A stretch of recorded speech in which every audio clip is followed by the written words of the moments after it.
From the Daily Mail. The world's 5 nuclear superpowers are on the brink of a direct armed conflict, which will have catastrophic consequences. The Kremlin said on Wednesday that avoiding nuclear clash was its first priority. Western capitals have said Moscow is behind a ramping up of nuclear rhetoric.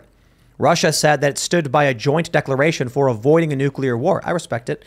Vladimir Putin has appeared on several occasions to threaten a nuclear strike.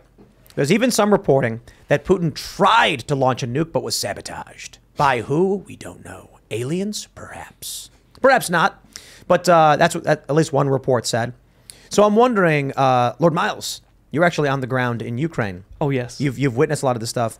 I'm curious if you think we're facing an escalation that could bring us to a nuclear conflict, or will it just remain regional? What do you think? Well, I think it'll be good business for me, but if I have to think about what would happen, I think it would be a very small tactical nuke that might go off.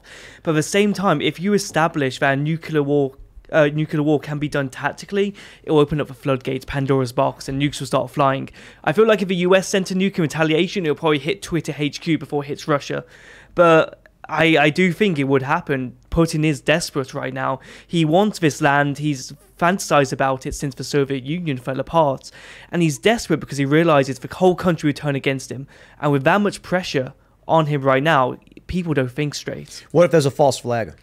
What if there's a strike on Russian soil?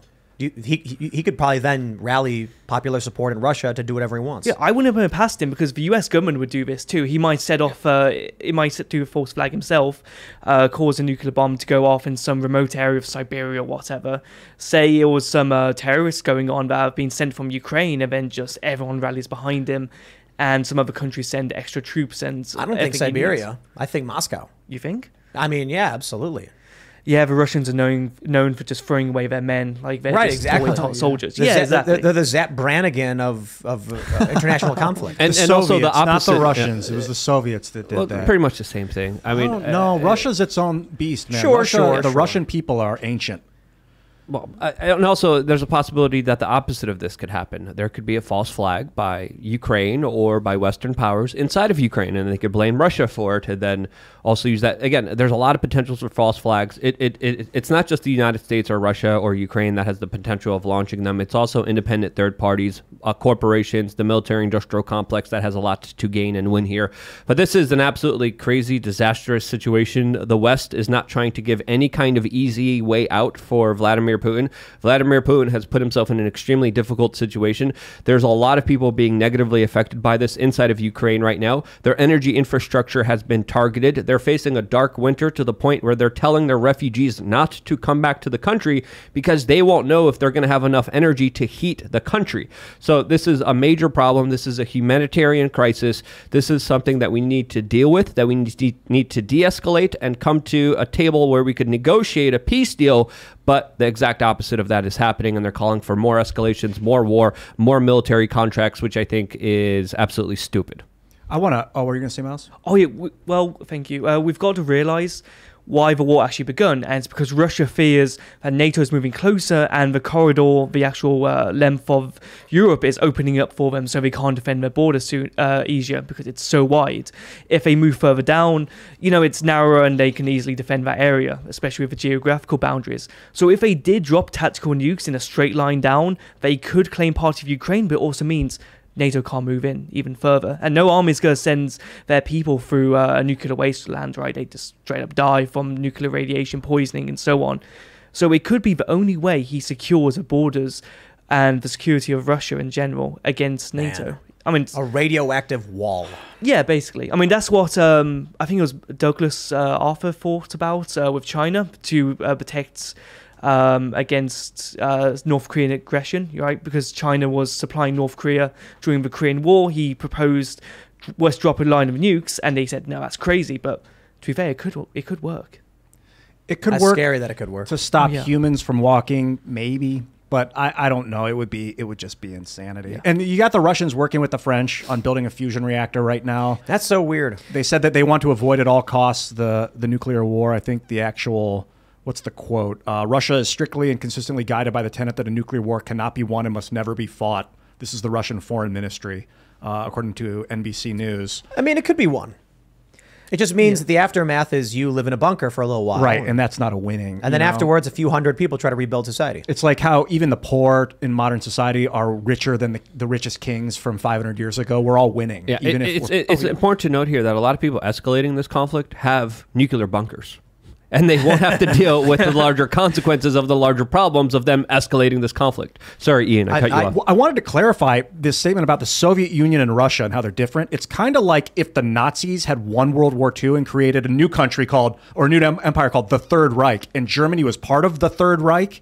And then, so the Soviet Union was like the Third Reich. It was this weird totalitarian regime that took over Russia and all these foreign other countries. So now we finally got rid of like the Soviet Nazi party. And now we're back to like what Germany would be if we had dispelled the Third Reich later. It would still have remnants of it, but Germany is not the Third Reich. Right. But Ian, the Soviet Union was largely Russia. With satellite states. Yeah, they used Russia. The Bolsheviks used Russia. They definitely took it, but it wasn't like... Are Germans still German after World War II? And after, when the fall of the Soviet Union happened, Russia was the centerpiece, and that is literally the remnant core of the Soviet Union. Yeah, it is. Like Vladimir Putin was KGB. Yeah. Right. It'd be like if we finally got rid of the Third Reich 20 years ago, they'd be like, hey, he used to be a Nazi. Well, duh, that was the government of the Third Reich. When we mentioned the tactics of the Nazis, we'd be like, that was Germany, the country that still exists. Yeah. It was the Nazis that had usurped the German throne. Miles, if I could just ask you really quickly, from your experiences on the ground there, were people worried about this escalating? Were people worried about nuclear explosions and tactical nukes when you were there? What was the gist of what people were seeing there and what they were thinking was going to happen there? So I was speaking mainly to the women and children at first, and a lot of them don't have a hope in the war because they know their governments, like Ukraine, is very corrupt in general, and I'm pro-Ukraine, but they have a lot of issues. Yeah. So they don't think that Ukraine's going to be acting in their best interest in general, and they talked about the idea of a nuclear weapon going off because they know if a nuclear weapon goes off, that the Ukrainian government will get tons of funding and support and everything like they're doing now, so they'll probably let it happen or even escalate it to that point on purpose. That's what some of their theories. And some of the soldiers I was speaking to on the front lines of Kharkiv are saying, yeah, we're seeing this right now, we're actually winning. We can see them being squeezed, basically. And when they get squeezed, they go panic and something will be set off. But they also told me how the nuclear weapon system works in Russia. So in the US, Joe Biden, he has a Joe Biden moment, maybe presses a button, right? He has a nuclear football. Exactly, but... In Russia, how it works is the president calls up nuclear submarine, goes, ring, ring, hello, nuke, please. And then all those people have to agree on it. So there's a two-step verification Three-step verification system, actually. Yes. I think it's like someone in the General Assembly, and then they have to... So it's a number of people that do have to agree that they're going to be launching the nuke. And this could be why, allegedly, we're hearing reports. Again, I'm very skeptical whenever we hear, Putin was sabotaged here and here. Because, again, you can't trust a lot of these reports. There's no evidence behind them. Yeah. But it's 3 phone calls that need to be made and 3 different groups of people that have to decide, yes, we're launching this nuke. Oh, exactly. Unlike the United States, where Biden just brings in the nuclear football launch. Exactly, yeah. And you got to think of the psychology of these people. So these ordinary people working for the military in a nuclear submarine, not earning so much. You got to think, okay, well, they were in the Soviet Union, obviously, because they've climbed so high since then.